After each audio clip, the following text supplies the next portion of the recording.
All right, welcome to my fancy internet program. This is House Cat MMA. I'm going over the top 5 fighters who never won a belt in UFC history. Number 1, and I really had to think about this one. I actually had to revise this list about 3 times.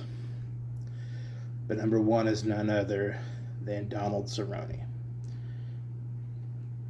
I really had to think about this one. At first, I was not even going to put Donald Cerrone in the top 5. Lapse of judgment on my part. I'm wearing a different shirt today. Donald Cerrone is obviously number 1 because name a fighter that started their career 19-4. That's not even a start of a career, but who goes 19-4 in the UFC and doesn't win a belt?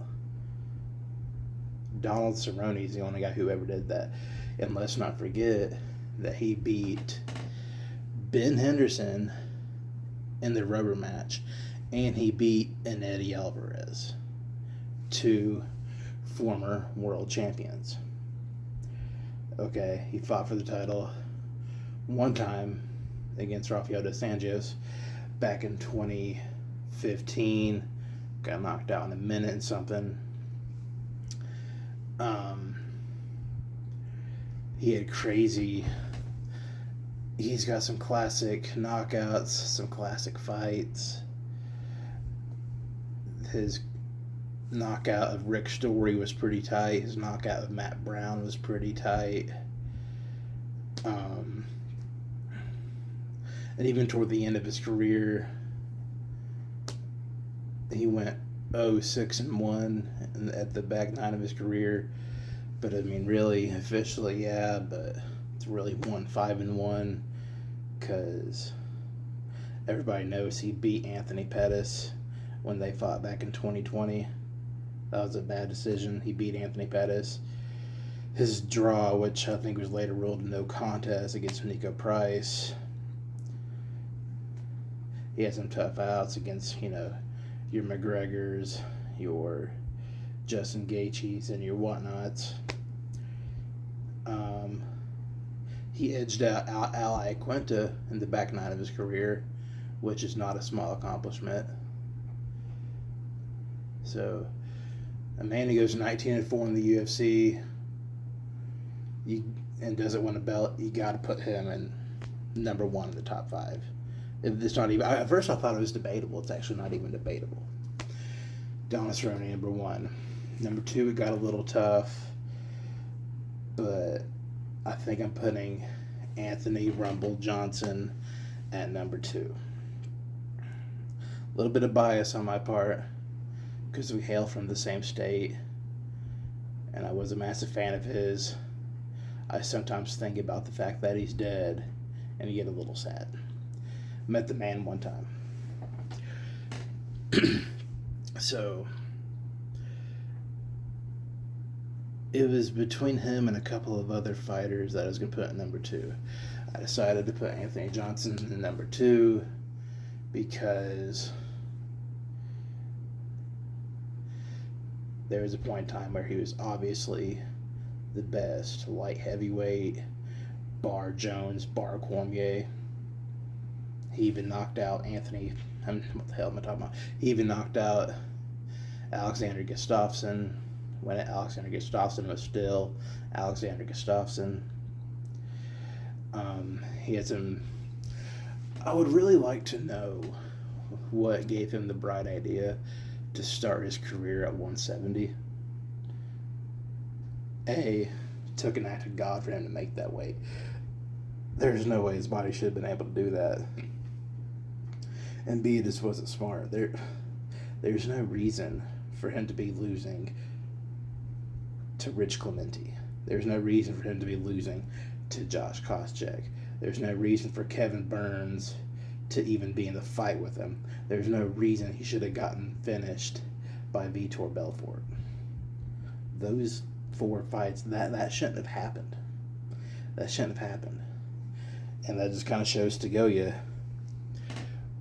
what a crazy ass weight cut will do to you. I mean, you got to think.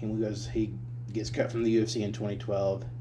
He fights at light heavyweight and wants a heavyweight. He beat Andrei Arlovski at heavyweight weight. He weighed in at 234 for that fight. Okay, he comes to the UFC back to the UFC in 2014. He decisions Phil Davis. He knocks what's his ass? Jimmy Man with the fuck out.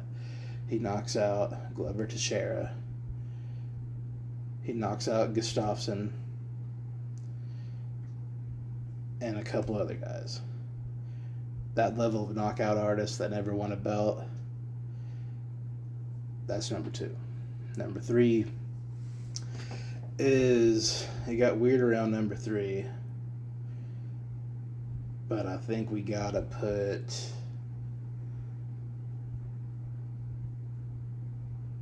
I'm gonna put Alexander Gustafsson at number 3.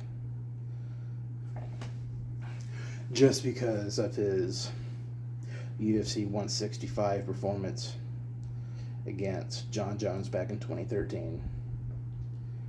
The fact that there was a time when, outside of the champion, he was the guy to beat. That's why Anthony Johnson's number 2, because Anthony Johnson did in fact beat him. His wins against Glover Teixeira, which is pretty badass. His wins against Jared Hammond. He started his career pretty good. I mean, he lost his debut against Phil Davis, but he rattled off some wins straight. Loses to John Jones, loses to Anthony Johnson. His fight against Cormier could have gone either way. Because, yeah, he fought for the title 3 times. The one classic against John Jones. The one pretty good fight against Daniel Cormier. And then he fought John Jones again, and John Jones beat him pretty proper. And he, too, had a rocky end to his career. But I try not to remember the end of a man's career if it's a bad one. That's only fair. So, Alexander Gustafsson, number 3. Number 4 is, you see, I'm still revising the list in my head, but I'm going to go Rory McDonald, number 4. Because of his a little bit because of how highly touted he was coming in. Like, you go in as a 20-year-old man in the UFC. You beat Mike Guyman, which is not a bad win, especially at the time. He loses to Carlos Condit in a fight in which he was winning until he lost. He won the first 2 rounds.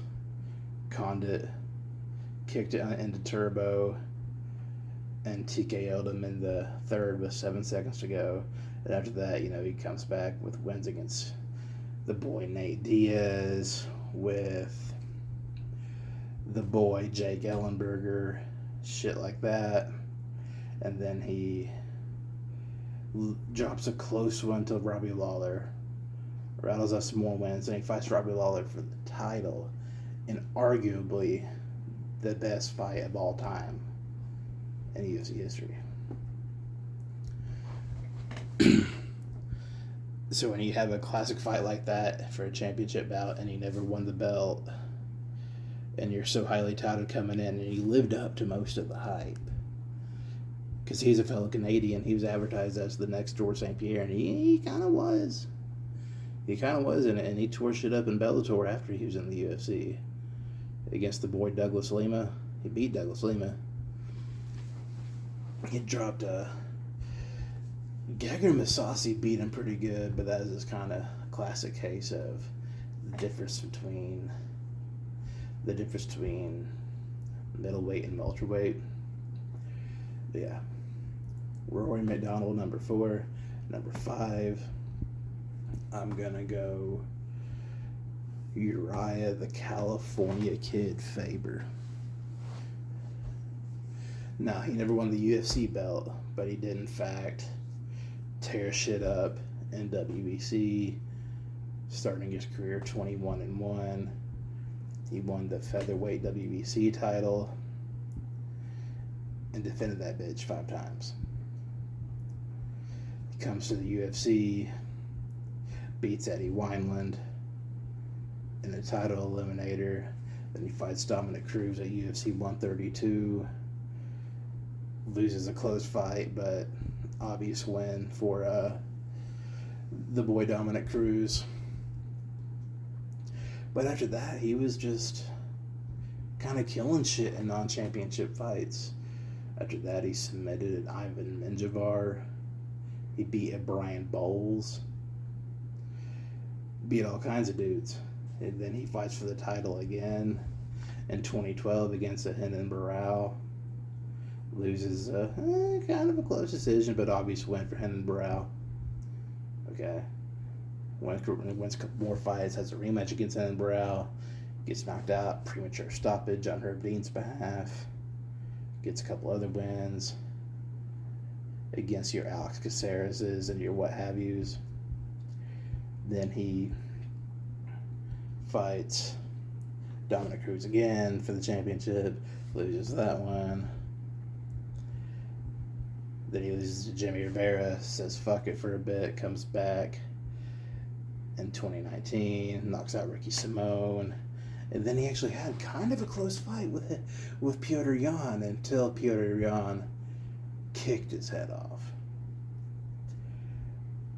So when you fight for the title that many times, you gotta be in the top 5. And there was a point in time where he was the best in the division, not named Renan Barão or Dominic Cruz. Then later on, TJ Dillashaw. But yeah, that's top 5 toughest guys to have never won a title. Number 1 is Donald Cerrone. Number 2 is Anthony Johnson. Number 3 is Alexander Gustafsson. Number 4 is Roy McDonald. Number 5 is the California Kid, Uriah Faber. House Cat MMA. Thanks for watching the program.